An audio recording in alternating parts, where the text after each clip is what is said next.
you are listening to the Kinetic Man Podcast. I'm Stuart. And I'm David, and we want to walk with you on the journey to living a life defined by uncommon action that is full of purpose, adventure, and meaningful relationships. Our goal is to refine our why while helping you find yours, and together achieve our best and highest purpose. In the end, we'll drive each other to leave the potential life behind and become kinetic men. Men, we have a big announcement at the end of this podcast episode, so make sure you listen all the way to the end. We're starting up a new program in March called TKM Reflections, and we're going to be guiding men to take uncommon action.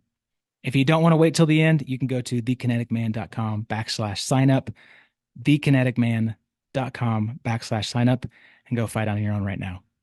Take uncommon action. Enjoy the show. All right, I have a question to the both of you to start this podcast off. Scott, how old are you? 38. 38. Okay, you're not quite there yet. I'm 44. Dave is the same. I felt like at about the 40-year-old mark, there's this thing that started to happen where I had to wake up every single night at 3 a.m. to pee. And that was exactly what happened last night. 3 a.m. on the dot, had to pee. And then I wake up and my mind just starts racing and I started thinking about this podcast. Does that ever happen to you, Scott?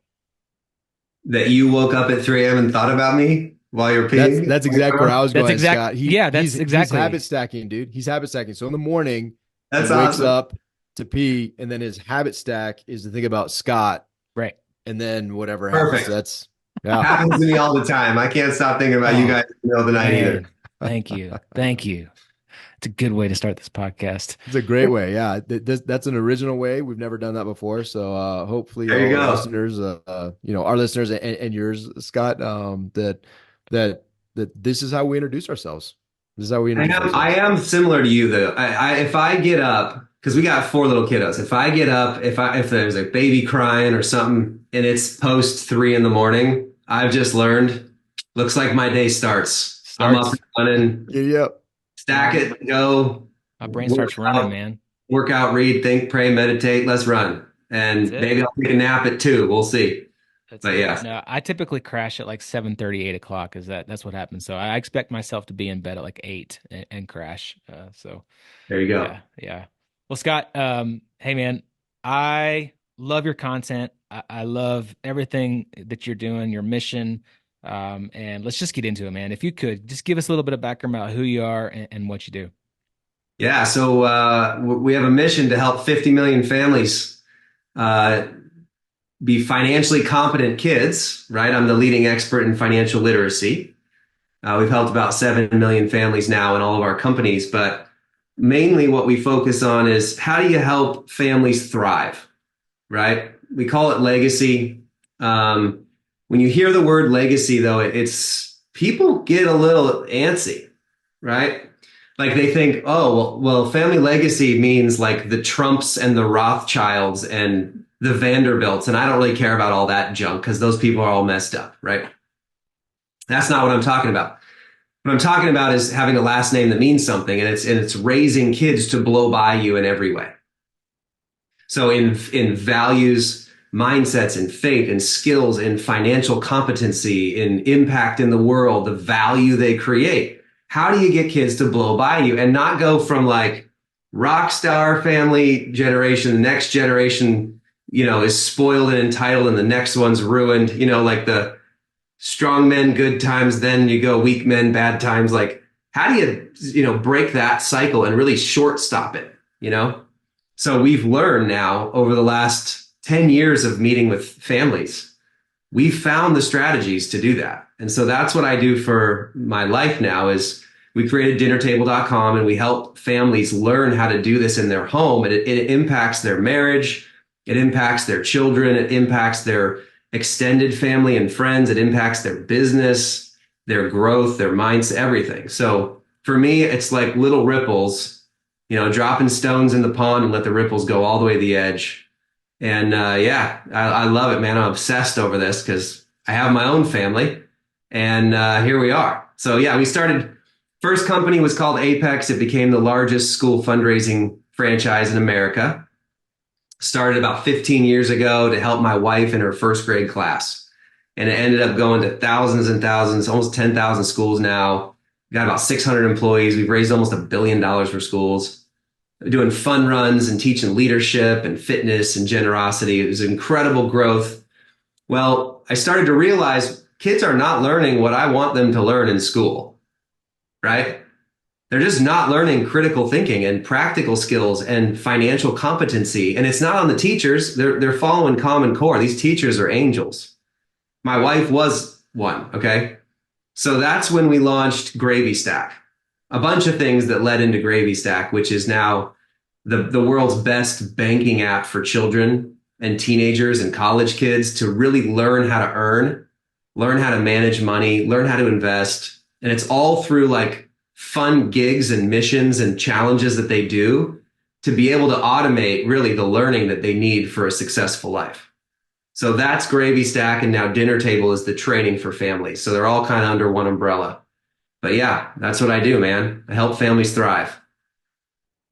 I love that, man. And I'm, one of the things you mentioned this idea of passing things down. And I've heard you said on a previous podcast, you talked about the difference between heritage and inheritance, right? And I loved how you Yeah. frame that, because I think so many of us get lost in this idea of what does it truly mean to pass an inheritance? What does it truly mean to have a legacy, right? And I think so many of us are just confused about those ideas because, well, like money, right? We are passed down what our parents or what those who are passing legacy down know, and quite often, unfortunately, it's just they don't really know that much, and it's not coming from a place of literacy or competence, and so that is just a perpetuated and watered down throughout the generations. And so I love what you say about that, and if you don't mind, just touch on that a little bit, the difference between heritage and inheritance. Yeah, this is one of our 18 strategies. So let's just get right into it. I spent the last 10 years trying to find the best 100 families in the world, right? We've served millions and millions of them. I have an incredible network of people, been in a ton of masterminds, had the privilege of traveling all over the world. But my whole aim is I want to find the best families that raised kids, grandkids, and great grandkids to blow by them. That's my metric. Some are billionaires, some used to be because they gave it all away, but some are just normal families that are just crushing it in their communities. Amazing business owners, just amazing people. And the more we learned from them, the more we realized the 18 strategies that we have that we now train on. And one of them is heritage. Your kids need heritage, not inheritance. It's a last name that means something, which is way more important than how many dollars you die with. Okay. In fact, 90% of generational wealth is gone by the grandkids. So it doesn't just ruin your kids, it ruins the next generation after them. And what I studied was what's underneath that 90%. What's underneath that number is divorce, estrangement, victimhood, entitlement, silver spoon, mental health, violence, like all these crazy things that you see underneath it. You know what Jordan Peterson said one time to me? He said, Scott, the only thing that keeps addicts from death is being broke. And Wow. so it's crazy when you think about what happens when you give people money that they're unqualified for. Children that have a big gift, or even adults that are like waiting for their parents to die to get a bunch of stuff, they're not going to risk. They're not going to take chances and grow. They're not going to create value as much as they could have otherwise if they're just waiting to get something, right? And that doesn't mean you give nothing. It means that you have to have a strategy, right? So it's more about what you leave in your kids than to them, is the point I'm trying to make. And so what we really train on with heritage, not inheritance, is the values of the home. How do you pass on the last name in the right way? And it's about telling certain stories. It's about creating this culture in your home where you are calling out and celebrating the stories that mean what your family believes and the values you hold dear. Because kids think in story. Kids don't think in mission statements on your wall, right? In 30 years, they're not going to be around a campfire or the dinner table talking about some mission statement on a wall. They're going to talk about stories. And so your job is to be a great storyteller. If you want to kill a family, get rid of the chief storyteller. I mean, why are we almost at World War III, guys? It's because all the World War II vets are dying. Yeah, Stories that's matter. powerful. Stories matter, and that's what it means to have heritage. So what I tell people is, look, take your inheritance and the way you think about all this and put it into heritage. Put it into the coaching and the mindsets and the family meetings and the dinner views that we do. Like really focus on that.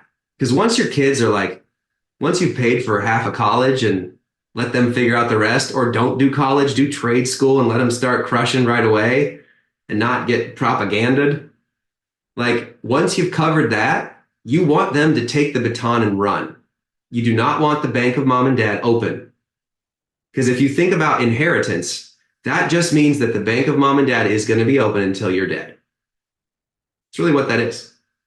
And so there is a way to do gifts at 25, 35, 45 years old. There's a way to help them when they get married. There's a way to do their first home. There's a way to do car, college, their first phone. There's ways to train it up so that you don't breed entitlement and spoiling and victimhood and anxiousness, right? There's a way to do it. And that's what we want to try to help people with. So it's heritage, not inheritance. Yeah, that's so good. I'm curious, you said that you've been on the search for 100 of the greatest families, and we talk a lot about in our men's mastermind group about just this idea of redefining success. Like, what does success really even mean? Because I think people use the definition of success very poorly. A lot of men specifically have a terrible definition of success, and I'm curious, like, what is that for you? And like, how are you finding the most successful families, quote unquote, and what does a good family even look like, and how are you finding those? Yeah, success is significance. People say move from success to significance. I'm like, no, success is significance. It's who you loved and who loved you in your life. And with these families, there's like this smell that comes off of these families. You can you can sense it from a mile away. And there's this Danish term. It's called hygge. It's one of my favorite words in the entire world. It's a Danish term. It's called hygge. It's spelled weird. You can Google it. But it's this Danish cultural term that means what is the smell of your family? What is the smell of what people feel the moment they walk into your home?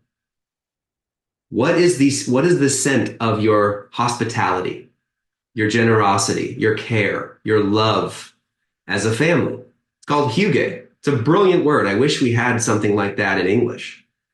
But I love that idea because these families that we've seen, it's like, whoa, like they're radiating in the way that they love each other, the way that they build each other. They value relationships, but they also value results. How do you do that? Right? Like they do these things where they build up the children in such a way. Like, our book, Value Creation Kid, we just put it out. It's one of our 18 strategies we put out last year.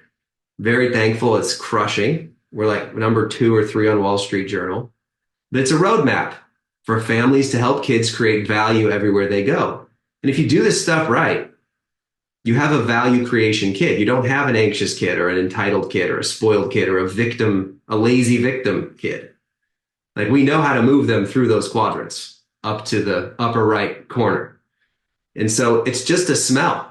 Like you just see it, man. You guys know what I'm talking about. You're both nodding your heads this whole time. You can feel it. And so that's what we look at is, all right, if you have kids and grandkids and great grandkids that all love you, love each other, and are making incredible impact and blowing by their parents, you have a recipe. And I want the recipe. That's what we all want. But I think so often today, our world is valuing the wrong things. You go on social media. Tony Robbins just said this to me while I got to speak on Date with Destiny last month. And he said something. He said, people today day trade entitlement and victimhood all over the place. You go on social media and everybody can just pick and pull entitlement and victimhood and get a bunch of clicks and comments and followers from it. Yeah, man. That's the problem we're facing. Is when you raise children in that environment and then you mix that with keeping up with the Joneses, everyone calls me the financial literacy expert. And I'm like, money is not the first thing you think about. If money is the first thing you go after, it becomes identity right away. It causes unlimited harm, actually. Money is not good or bad. A lot of people see it as like too good or too bad. And too good is an identity keeping up with the Joneses. Too bad is a poverty mindset, a scarcity mindset, right? But then what they do is they either make it everything or they avoid it altogether because it's the biggest fight in the home, kids report. They say that actually money issues are the biggest fight in the home more than anything else. All the parent arguments and conflict are over budget and bills and job and travel and forgetting a payment. You guys know how much this costs? Money doesn't grow on trees. Do you know how hard I worked to get you this and you guys just took it for granted? Do you know how much Disneyland costs? Like, they just hear this stuff. So then kids go, forget it. I don't want to talk about money. It's a fight. And parents have no clue how to teach their kids about this stuff. So you want to talk about something crazy that I've never talked about really publicly? Let's do it. Money trauma. I'm realizing, I mean, 7 million families, you start to see some sort of links. Money trauma might be the biggest one that no one's talking about. There's a lot of trauma that happens to us when we're young, a lot of acute trauma that we remember, childhood wounds. But I don't think what any counselor or therapist is qualified to actually talk about is the money side of things that causes so much of this stuff. And money trauma, whether you are, trust fund, parents paid for everything and they bought your love or coerced you with money or bribed you with money, right? Because there was a lot.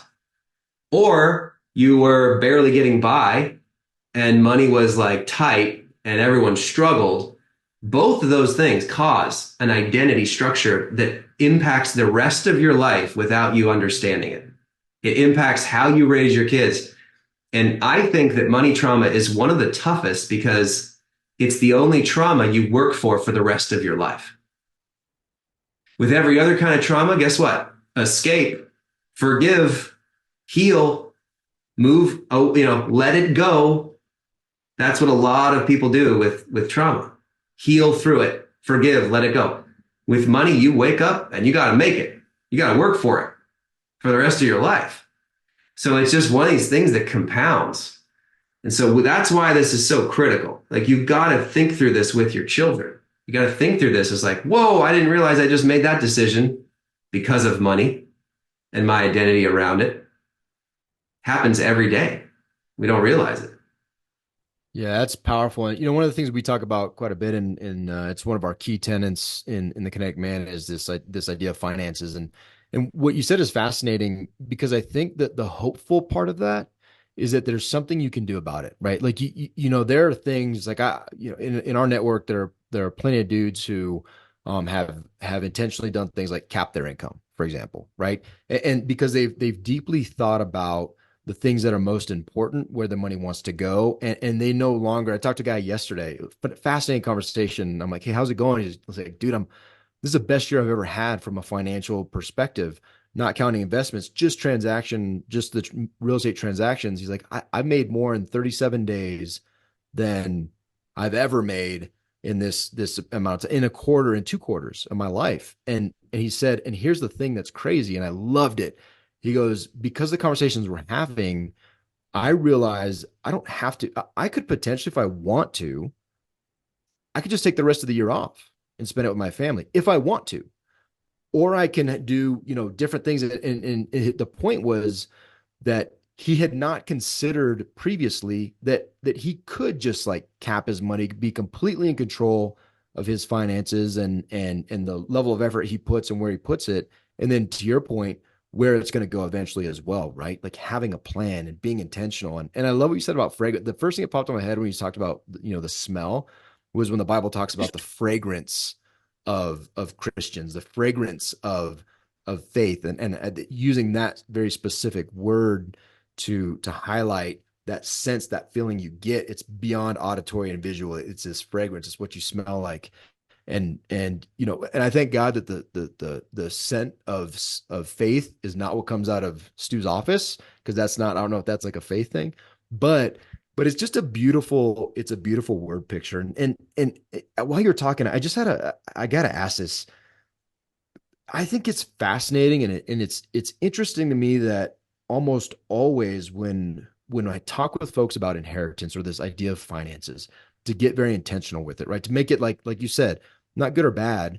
A lot of faith-based, well, money is the root of all evil. No, you misquote that. It's the love of money, right? Money is it's a hammer. It's a thing. And so when you talk about inheritance, I've found that most people don't seriously even consider whether it's a good or a bad thing. They just feel, despite the data that you talk about and what it does generationally, but they just feel like they assume a responsibility that I have to pass money on, and there's no context outside of I feel a certain way and this is what it looks like. Why is that? Like, why are we so, when we have all the data Yeah. about the lottery and how bad it is for kids to get, and we have amazing books like Die with Zero, which was absolutely life-changing for me, all these different things, we still fall into this trap of, well, yeah, but I gotta leave them. So, like most of the guys I talk to, outside the mastermind, that's how the conversation is like, I don't know, man. I just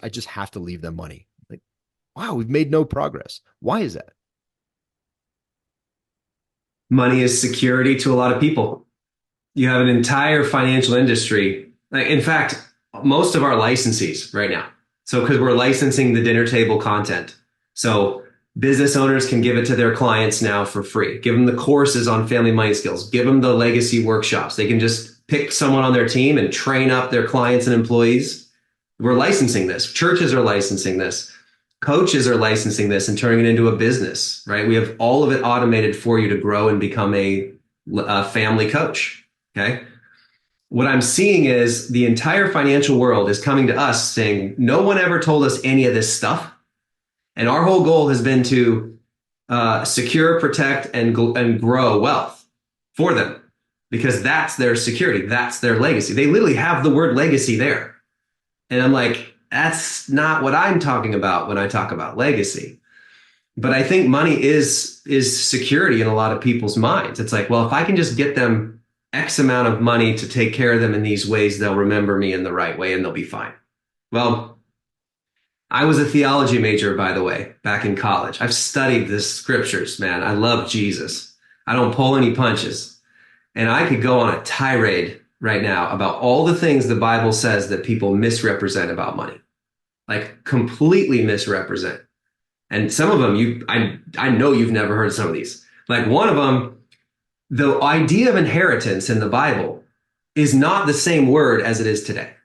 If you look at the Hebrew, back in the day, people would leave their land and their cattle to the next generation to work it, to steward it, to like, they weren't becoming entitled and spoiled and victims. They were working the land. They were farmers. Okay. That is very different than today. Okay. If you actually look at the translations to today, what that actually means is more mindsets, an inheritance of faith, an inheritance of the family values, an inheritance of the skill sets to thrive and make more impact in the world. That's true inheritance today. If you look at biblical definition, okay? In fact, you can look at a lot of people throughout the Bible that were handed a bunch of stuff and just went off the walls. How many generations of Israelites, like they finally got things smoothed out and then one generation died and they forgot to carry on the heritage and they just totally fell away. David, King David, the man after God's own heart, the moment he's like stopped driving and building and growing and going to war, he literally sees a naked woman bathing on top of a roof and kills her husband, commits adultery, and then as a consequence, his son dies. Like, talk about ripping your life into from comfort, right? Solomon, the wealthiest man that ever lived in today's terms or back then, literally just like wrote Ecclesiastes. It's like all of it's meaningless. Like this is all worthless. And he even Smokes, fell grasping away. vapors. Grasping vapors, like dust to dust, screw it all. Like he even fell away in his comfort and luxury, right? But there's just so much I could go into there. But I think the point of all this is, where's your security? Where does your identity truly lie? You know, the love of money is the root of all evil. Money's just a tool, you guys. Money makes you more of what you are. Okay, already, right now, right? That's why I hate it when people are like, well, when I make X, I'll do all these things. No, you won't. You do it now. In fact, generosity is the key to all of this. Gratitude and generosity. Like, everybody asks me, what's the best money skill? Is it earn, save, spend, share, invest, protect, borrow? Those are our 7 that we train on to kids and families. Share, by far. Like, be generous, because a generous mindset cannot have scarcity involved. A generous mindset believes that tomorrow will be better than today. There's enough to go around. The pie will get bigger. It's an abundance mindset. You can't have fear and gratitude in the same mind. You can't have anxiety and gratitude in the same mind. You want to master all the other money skills? Be generous. In fact, I believe God will only give to you the level at which it flows through you. I don't know whoever said that, but I think I just made it up. It's great, man. God will only give to you at the level that it flows through you. So when you teach children to be generous, and by the way, you can't teach a child to be generous by giving them a $10 bill to put in the offering plate. You can't buy all the presents for their friends' birthday parties and expect them to care about generosity if they just chuck it on the table and never even care. Okay. This last weekend, my 7-year-old Reagan, she went to the birthday party. We made her buy the present through Gravy Stack and the way that we set this up. She literally walks in, all the other kids, the presents are on the table because mom and dad did it. They never even opened the presents at the party. It was after. No one even cared. Reagan, halfway through the party, brings up the birthday kid. They sit down in the middle of the ninja gym, and the kid opens her present. And they're both beaming, and Reagan's like, this is awesome. I got this for you. And she saw her face, and all the other parents like, what is happening right now? I'm like, oh, I'm just teaching my daughter generosity for the rest of her life. Because she earned the money. She got the present, right? Generosity unlocks all this other stuff, you guys. It's an open hand view of the world or a closed fist view of the world.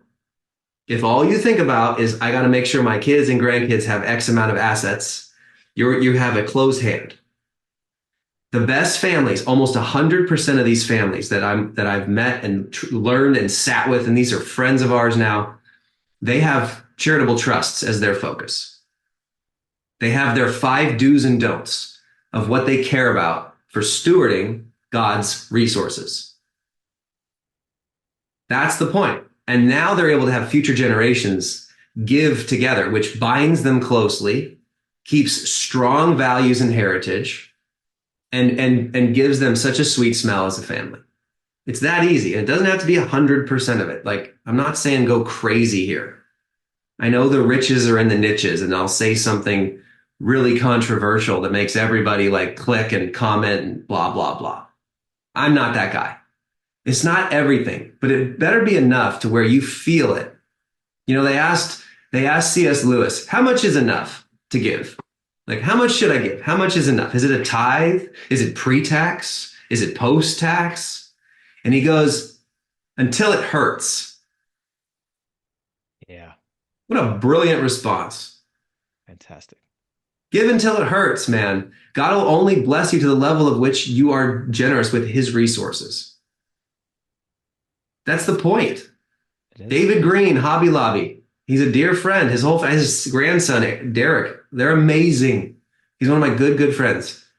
He literally was stroking checks more than their bottom line every year for decades. To give away, to help people, for ministry, for people all over the world. And he's like, God, how much is enough? And God said, you can't outgive me, but you got to prove to me first. And that's a high calling, man. You know what a friend of mine said one time? He said, you can't take it with you, but you can pass it on ahead. It's a gut check when someone hears that. It's a gut check. And then you have to then answer the question, you actually going to act on that, or are you going to serve money? Which one? It comes down to that. But here's another crazy quote from the Bible. You know that verse about like let the ox mole some of like munch on some of the wheat as it's treading the field? I'm not a poverty mindset. I think we're called to enjoy life. Blow money on a great trip with your family. Go be generous. Like we should not be like penny pinching, hoarding jerks. Budget, that's smart. Frugal, that's a good thing. But we should be enjoying this life too as we build and grow and serve other people. Let the ox munch on some of the wheat as it's plowing the field. Like people are like, oh, if you get a jet, you're like such a selfish prick. I'm like, really? Because I know friends that are like one of the most generous people, some of the most generous people I've ever met that have jets. And they use it as a time machine so they can be with their family and then get to that meeting in Denver and back by dinner. Like, let the ox munch some wheat as they're treading the field, plowing the field, right? So all these are together in like the ancient wisdom of scripture and have been told through the ages. And I think a lot of people go awry with this stuff and they see money as everything or they see money as nothing. And money doesn't have, you know what money is? Money is a store of value. That's it. That's why our first strategy that we teach is these best families in the world, they teach their kids to create value first, not money. Money is an outpouring of creating one type of value, which is called material value. If it's what you create and produce in the world. But there's also emotional value. It's how you think and feel and help other people think and feel better. It creates value. Spiritual value, how you connect people out of their selfish self and up to something higher, to God, to a higher calling, to a mission. Great cultures do this.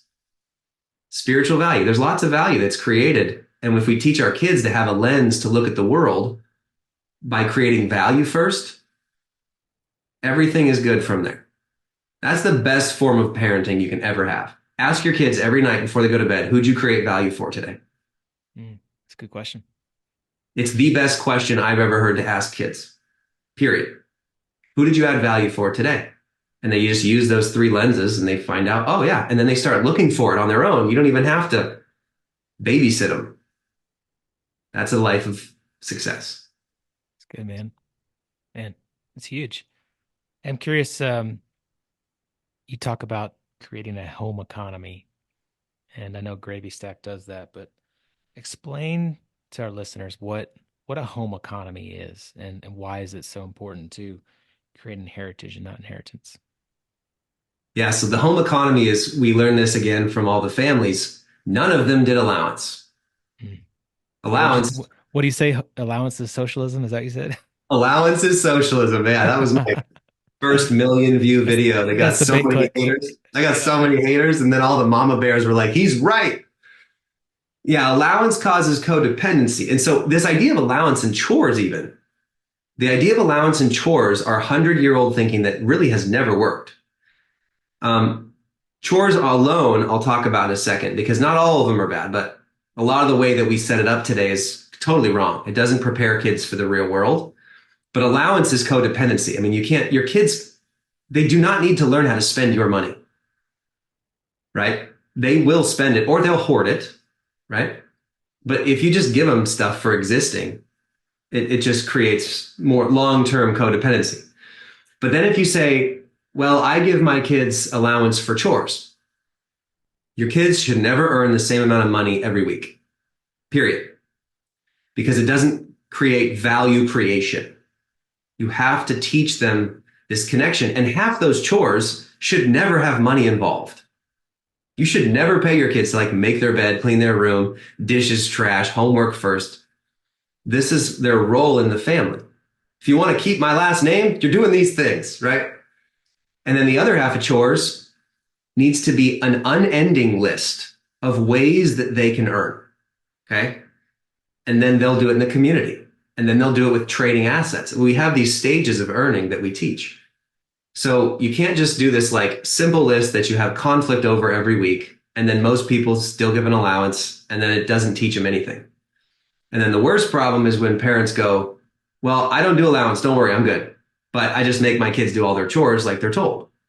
Okay, you have compliant children. Good job. But you're paying for everything. You're buying everything. Now money is still the same problem that we've been talking about this entire interview. What you got to do is do the home economy system. The home economy system is 3 simple E's, and we apply it in the Gravy Stack app if they need a simple tool to do it easily.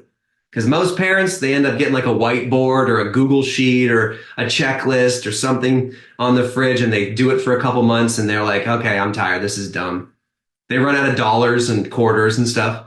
Me. Yeah, That happened to me. everybody. Oh, 90% of people that try this, they're like, it's great, but it's annoying and I don't have time and we're busy. So Gravy Stack, our app, it's free to download. You just get the app, they get their account, their debit card, and it's an automated, auto-repeating system of gigs. We don't say chores because that's a turnoff for kids. We say gigs because gigs are way more broad and fun and teach practical skills. So the first E is expectations, the things you don't pay for. That's their habits they're forming. I already mentioned those. The second E is expenses. Here's where all parents go wrong. They think their job is to buy everything because that's what a good parent does. But the truth is, if you want your kids to start to learn financial competency, they need to be responsible as early as age 6 years old for a bunch of different things around the house. Games, toys, sports, birthday presents for friends, social outings, cavities, for God's sakes, all these things that parents can do a quick audit and be like, wow, why aren't my kids paying for that? They should be in charge of that. Well, they don't do that because they don't think about ways to give the kids easy ways to earn and create value around the house or the neighborhood. So the third E, if you pass off the second E, which is expenses, and now parents have saved themselves hundreds of dollars a month that they can now pay their kids to do gigs. Okay.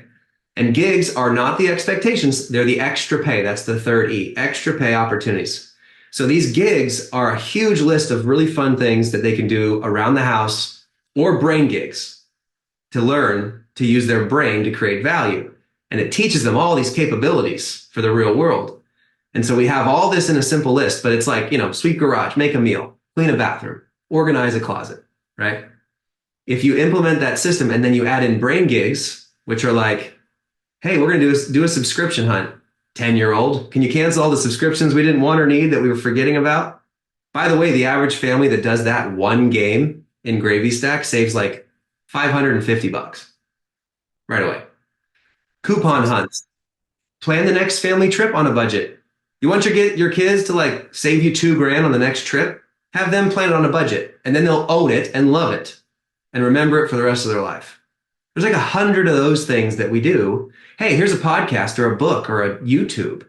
If you watch this and tell me 2 things you're going to do differently in your life, you get $5. They're called brain gigs. There's a ton of them. They're not learning them in school. You might as well make it fun and pay them because it is creating value for them and for you, right? So you add in all these brain gigs and action gigs together. Now the kids are on fire. They don't need you to tell them to do anything ever again. No more conflict over chores. They won't ask you for money and stuff ever again because they just know where to go. The auto weekly printout of gigs is on that fridge. It's auto repeating and it's 1-click pay in the app. 1 click. And the kids do it. And that's how they learn to budget. That's how they learn delayed gratification. That's how they learn the price of goods. If you're listening to this right now, do your children know the price of eggs? Do they know the price of the underwear they wear? Do they know the price of the basketball that they're playing with? Like, no, most children have no clue. We need to give them these trade-offs between goods and price of goods. Let them make the decision to buy these things or not. And then when it's on them, they rise to the occasion. The number one thing people say about our home economy is that my kids went from arguing over who has to do chores to who gets to do gigs. Huge change. It's huge. So yeah, I love there that. you Man. go. And I think it was you that said which this just this quick thing that you threw out there. I'm pretty sure it was you. You said treat your kids as if they're 2 years older. Like give them Yeah. responsibilities as if they're 2 years older, right? And when I heard that, I immediately started doing that. And it's fascinating how in so many ways they step up, right? Like I've got, now my 7-year-old boy, my 10-year-old boy, they routinely come home and like start turn the oven or turn the stove on and they start cooking their own, I mean, they're open flames and they're toasting bread. And my kid loves avocado toast sandwiches, but he cooks the whole thing, right? Like one of them is all about egg whites only and he's flipping them. And I mean, just yesterday, he's like, Dad, can you help me flip this thing? I have trouble. I'm like, well, dude, you just have to get a bigger pan. And, but like little stuff like that, right? It's so basic, but at the same time, it's not basic. Not a lot of 7-year-olds are cooking their own food, right? And I'm No. not saying not because I'm a great parent at all. It's because just said, hey, dude, like if you're hungry, go ahead and make it, and they did, right? They did, and it's pretty fascinating. Hey, we don't have a ton of time left. I want to ask this question because I think a lot of people that are listening, I think there's a natural tendency, no judgment here at all. But I think there's a natural tendency to be like, man, that's just so much. It's so big. I'm overwhelmed, so I'm not going to take any action, or my kids are too old. Like, what would you tell those folks? Like, hey, it's not too late. How would you encourage people to take action and to actually implement these things and step forward? Number one question I get asked, believe it or not, is this: where were you 20 years ago? So Gravy Stack, the app, like if you're listening, literally just pull up your phone and download the app. It takes you 5 seconds. Okay. It's called Gravy Stack. That's an easy win if you have kids ages 6 to 22. Just do that. Free to go. Start doing the gigs model in the home economy. There's your win right there. But this idea of legacy, people, when I told you earlier, they're like, oh, I don't want to be a Trump or Rothschild. More people, they go, oh, I'm not qualified to have legacy. I've been divorced. I've had issues in business. My kids are estranged or they're just struggling. I hate my relatives, right? My in-laws suck. And they have all these things that they put in their brain to disqualify themselves so that they can be in static mode and have inaction. Well, the definition of legacy is this: the actions, events, and relationships that have a long lasting impact in somebody's life. So, guess what? You're all going to have a legacy, period. You can't escape it. The question is, do you want a good one or a bad one? And our 18 strategies that we train are all simple. Like you just put them in place. They're all actionable. You can see immediate transformation with all of them, like immediate. And so with us, we say it doesn't matter if you have no kids, young kids, co-parenting, grandkids, adult kids that are in your basement at 30. Oh, who cares? All these strategies you can implement wherever you are. And anything that's happened in your life is a setup for the future, not a setback.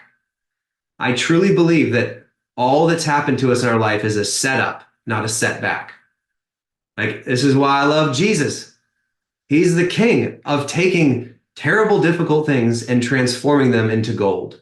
And a lot of our strategies are like that. So if you want to just take the next step, we have a link. Just go to info.dinnertable.com and we'll give you the 18 strategies. Put your info in. If you want to have a call with one of our experts, our legacy experts, they'll walk you through exactly what to do. If you want to license our stuff for your family or your business or your clients, we'll talk to you about that as well. But you've just got to take the next step. None of this is like crazy. You got to go get a PhD. This is like simple calls. We have a big group of families that are all incredible. And we go through like a strategy a month, simple workshops, courses on the family money skills. It's actually fun when you do it. Because you know what's not fun? Sitting in struggle and pain. Mm. And worst, not knowing if you did a good job. Because parenting is literally like planting seeds. You have no idea for like decades how you did. And so with us, we're like, well, let's just get the watering right. Let's get the plants propped up straight and get the right soil. It's that easy. And then you're going to feel a lot more comfort and peace knowing, all right, they're off on the way they should go. and our family is stronger. We're happier. We have much more peace, and we got a good plan. Simple as that. So there's my response. Or you can just sit there and be in pain and worry and then forget about it for another year until it gets worse. It's up to you. Kids hate But you and they have no relationships with them. Yeah. yeah, and by the way, 93% of all the time we get with our kids is done by the age of 18. Yeah, man. That's scary. Gone, man. So you could wait another year, or you could take action before they're all out of the house and trying to figure it out in the world. Because if you don't teach them the good stuff at home, they're going to learn the bad stuff in the world, where the stakes are high. So these are just little wins. The last thing I will say is a lot of parents are like, I think it's a crapshoot with kids. You ever heard this? Where they're like, you have kids, and I know some of the best families in the world, and their kids are terrible. I know some of the worst. This person came from the worst situation ever, and they're amazing. It's like, yeah, that happens. But you know what's better than that? A plan, right? It's like you just need a plan, because I actually don't believe that like God gives us lottery ticket children. I don't believe that. I think that's a lie. If you're just like, it doesn't matter what I do, they're either going to be awesome or terrible. I think that's the worst kind of parenting. It's like, no, I want to get this stuff right so that I can give my kids like the best strategies and development possible to blow by me in every way. What better feeling would it be for like you as an old person with adult children being like, yeah, they've blown by me in every way. It's unbelievable. It's like the biggest joy. You know what I mean? And they actually love you for it. They don't hate you for it. You know what I mean? Oh man, like you're only as happy as your least happy kid, so they say.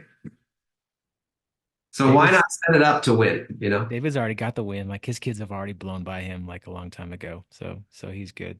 Yeah, they're eating white egg whites and avocado toast at 7 and 10 years old, dude. That's Yeah, right. but at least they're making it, dude. At least they're making it. Yeah. Now I need to, the next level is have them pay for that. They need Yeah, to that's buy the right. avocados and the bread Avocados aren't and then cheap. make me some sandwiches. Actually, I tried my little dude's sandwich yesterday, and I was like, dude, this is really good. Like, can I have it? And he's like, no, Dad, I made it. Okay, Nice. but give me a bite. He gave me a bite. Scott, this has been fantastic, man. I love everything you're doing. I love your mission. I love everything, man. I've got Gravy Stack already downloaded. I'm gonna be signing up for dinner table immediately after this call. Got we'll put that in the show notes. I know you have a book out there, Value Creation Kid. You have a podcast, Gravy Stack. Anything else that we need to put in the show notes? Nope. That's That's good. all you're doing. That's all I'm That's doing. it. We, That's That's we, all you're we it. doing. try to keep it. We try to keep it all under one umbrella. Like if you get dinner table, you get gravy stack included. We Cool. send you the book. Like we try to keep it all in a package. But yeah, I mean, we do all these things for families. We just try to help families. I love it. Love it, man. Well, thank you for coming on our show. And we'll put all that in the show notes. Guys and gals, this stuff is awesome. Make heritage, not inheritance, for our children and our children's children. Take action. Let's go do it. Take uncommon action. Yeah, I Thanks, love Scott. it. Hey, Scott, thank you so much for your time. And really, I just want to encourage you, dude. You know, the goal of 50 million families, already reaching 6, 7 million families. There's so much blessing inherent in that you have no idea.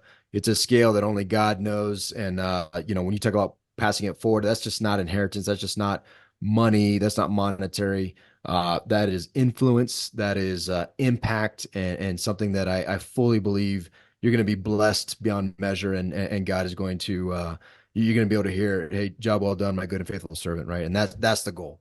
Like that is the ultimate goal of our lives is to hear, job well done, my good and faithful servant, and man, you're doing that right now. So I just want to encourage you and honor you in that, and God bless you, brother. You're blessing so many. Keep crushing it, dude. God bless you guys. Thanks so much. Thanks, Scott. Thank you. Hey, would you be interested if I told you that I have a 4-step framework to become super successful and incredibly good looking?